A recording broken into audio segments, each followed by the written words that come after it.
మకర రాశి.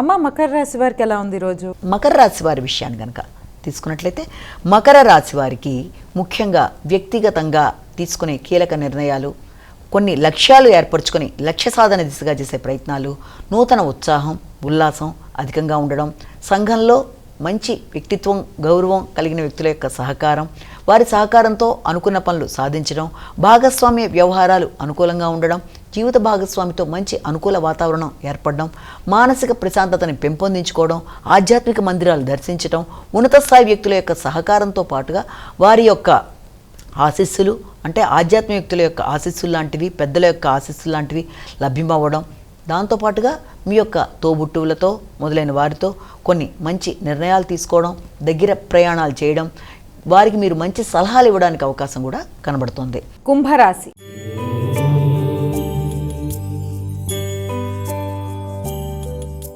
అమ్మ, కుంభరాశి వారికి ఎలా ఉంది రోజు? కుంభరాశి వారికి ఆకస్మికమైన ఖర్చులకి అవకాశం అనేది కనబడుతోంది. ఆకస్మికమైన ఖర్చులైనప్పటికీ అవి ఉపయుక్తంగా ఉండే అవకాశం లాంటిది కనబడుతుంది. కంటి ఆరోగ్య విషయంలో శ్రద్ధ తీసుకోవాలి. ఆరోగ్య శ్రద్ధతో పాటుగా శ్రమ అధికంగా ఉంటుంది కాబట్టి వీలైనంత వరకు తగిన విధంగా ఆహార స్వీకరణ విషయంలో కానీ అలాగే విశ్రాంతి విషయంలో కానీ తగిన విధంగా జాగ్రత్త తీసుకుంటూ ముందుకు వెళ్ళాలి. అంతేకాకుండా మానసికంగా ఏదో తెలియని ఒంటరితనం లాంటి భావన, లేకపోతే చేస్తున్న పనుల మీద ఆకస్మికంగా అధిక ఆలోచనలతో నిద్రలేమి మొదలైన వాటికి అవకాశం ఉన్నప్పటికీ కూడా నైపుణ్యాలు ప్రయోగించుకొని ఆర్థికంగా విషయాల్లో అభివృద్ధి కొరకు చేసే ప్రయత్నాలు, అలాగే నైపుణ్యాలు పెంపొందించుకుంటారు. ఇతరుల మీద మీరు అభివృద్ధి సాధించే విధంగా మీరు పోటీలలో నెగ్గడానికి తీసుకునే ప్రయత్నాలు చాలా వరకు అనుకూలంగా ఉండే అవకాశం లాంటిది కనబడుతుంది. మీనరాశి.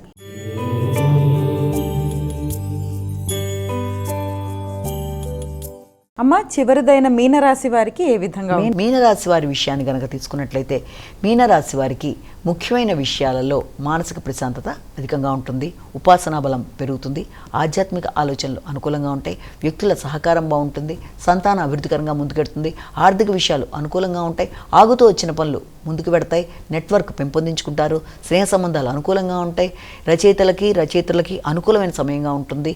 అంతేకాకుండా మంచి ఒక వార్త మీకు మానసిక ప్రశాంతతని పెంపొందించే విధంగా ఉండడం, ఆర్థిక సంబంధమైన విషయాలతో పాటుగా కుటుంబ సభ్యులతో మంచి సమయాన్ని సద్వినియోగపరచుకోవడం, దాంతోపాటుగా మీ యొక్క వ్యక్తిగత గౌరవం పెరగడం, అలాగే మానసిక ప్రశాంతతతో పాటుగా ఇతరులకు మీరు ఇచ్చే సలహాల వల్ల వాళ్ళు వృద్ధిలోకి వచ్చే అవకాశం లాంటిది మొదలైన వాటికి అవకాశం ఉన్న సమయంగా మనం దీన్ని భావన చేయొచ్చు.